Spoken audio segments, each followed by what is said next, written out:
Сәлеметсіздер ме, құрметті оқырмандар? Сіздермен мен Қазес қызы Сағыныш. Бүгін біз журналдар әлеміне саяхат жасайтын боламыз. Балалар журналы қандай болуы керек?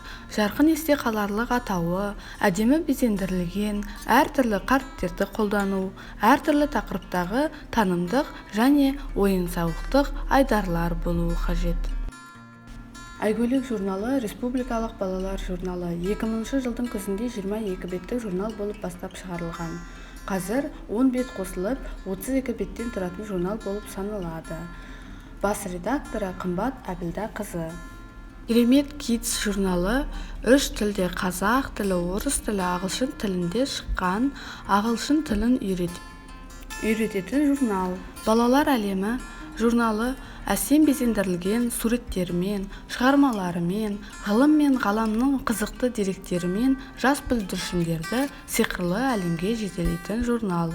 Оның өзектілігі балалардың кітап оқуға деген құмарлығын арттырып, мәдениетті болып өсуіне тәрбие береді, жалпы рухани дүниесін байыта түсуге атсалысады.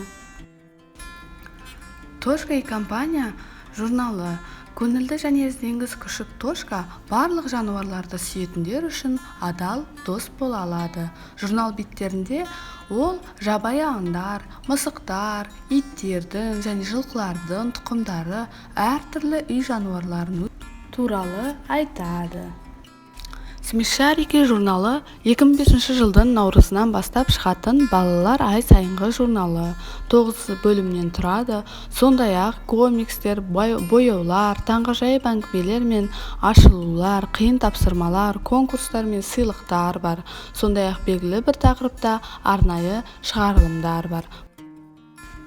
Маша мен Аю журналы белсенді балаларға арналған интерактивті журнал.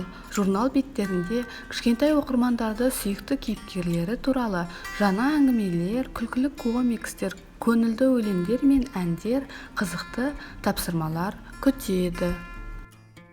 Непоседа журналы қызықты және өте пайдалы журнал. Себебі оның ішінде қызықты әңгімелер, жарқын суреттер және көптеген тапсырмалар ұйымдастырылған.